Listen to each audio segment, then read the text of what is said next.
പ്രൊപ്പഗാൻഡയെ high ബജറ്റിൽ big സ്കെയിലുള്ള മേക്കിങ്ങിൽ പൊതിഞ്ഞെടുത്ത revenge സ്റ്റോറിയാണ് ദുരന്തർ എന്ന വാദം ഇതിനോടകം ശക്തമാണ്.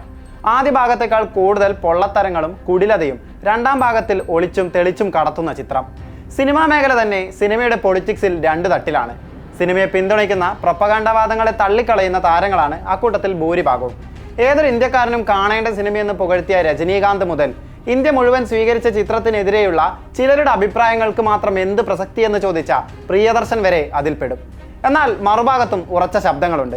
അവസാനമായി ദുരന്തറിനെതിരെ രംഗത്തെത്തിയത് സംവിധായകൻ വെട്രിമാരനാണ്. അടിച്ചമർത്തലും അസമത്വവും അതിനെതിരെയുള്ള പോരാട്ടവും എന്നും പാത്രമാകുന്ന തന്റെ സിനിമകൾ പോലെയാണ് സിനിമയ്ക്ക് പുറത്തും വെട്രിമാരൻ. പേരെടുത്ത് പറയാതെ പരോക്ഷമായ വിമർശനമാണ് ദുരന്തറിനെതിരെ അദ്ദേഹം ഉന്നയിച്ചത്. ഇന്ന് എല്ലാം പ്രൊപ്പഗാൻഡയായി മാറുകയാണ്. പ്രൊപ്പഗാൻഡയ്ക്ക് നമ്മുടെ മനസ്സിനെ സ്വാധീനിക്കാനുള്ള കഴിവുണ്ട്. നോട്ട് നിരോധനം ആരെയാണ് അധികമായി ബാധിച്ചത്?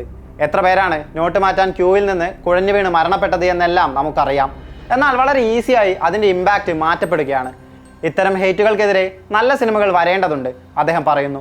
ദുരന്തർ 2 റിലീസിന് പിന്നാലെ സിനിമയ്ക്കെതിരെ പ്രകാശ് രാജും രംഗത്തെത്തിയിരുന്നു. സിനിമയെ പ്രശംസിച്ച അല്ലു അർജുൻ, വിജയ് ദേവരകൊണ്ട, ജൂനിയർ NTR, മഹേഷ് ബാബു എന്നിവരെ കടപ്പാടുകൾ സൗത്തിലേക്കും വ്യാപിച്ചോ എന്ന ചോദ്യം കൊണ്ട് അദ്ദേഹം പരിഹസിച്ചു.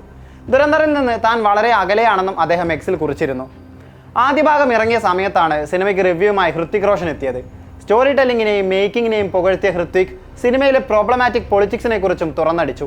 നേരത്തെ പ്രൊപ്പഗാൻഡ സിനിമകളായ ചാവയെയും കശ്മീർ ഫയൽസിനെയും മുൻനിർത്തി അത്തരം സിനിമകൾക്ക് ഓഡിയൻസ് ഉണ്ടാകുന്നത് തന്നെ ഭയപ്പെടുത്തുന്നുവെന്ന ജോൺ എബ്രഹാമിന്റെ വാക്കുകളും ഇപ്പോൾ സമൂഹ മാധ്യമങ്ങളിൽ നിറയുകയാണ്. കന്നഡ നടിയും മുൻ ലോക്സഭാ MP-യുമായ രമ്യയും ദുരന്തർ 2-നെതിരെ എതിർപ്പുമായി എത്തിയിരുന്നു. പ്രൊപ്പഗാൻഡയ്ക്കപ്പുറം സിനിമയുടെ മേക്കിങ്ങിനെയും താരം നിശിതമായി വിമർശിച്ചു. ഇഷ്ടമില്ലാത്തൊരു ടെക്സ്റ്റ് ബുക്ക് കഷ്ടപ്പെട്ട് വായിക്കുന്നത് പോലെയായിരുന്നു സിനിമയുടെ തിയേറ്റർ അനുഭവമെന്ന് രമ്യ എക്സിൽ കുറിച്ചു. രൺവീറാണ് സിനിമ ക്യാരി ചെയ്യുന്നതെന്ന് പറയുന്നു. അതെങ്ങനെയാണെന്ന് ഒന്ന് വിശദീകരിക്കാമോ? വീണ് കിടക്കുന്ന ഏതൊരു ഒബ്ജക്റ്റ് കൊണ്ടും എത്രത്തോളം വയലൻ്റ് ആകാമെന്ന് കാണിക്കുന്ന വിഷ്വൽ ഹാൻഡ് ബുക്കാണ് ചിത്രം. കഴിഞ്ഞ സീനിനേക്കാൾ എത്രത്തോളം വയലൻ്റ് ആക്കാം അടുത്ത സീൻ എന്ന നിരന്തര ചിന്തയിലാണ് സംവിധായകൻ.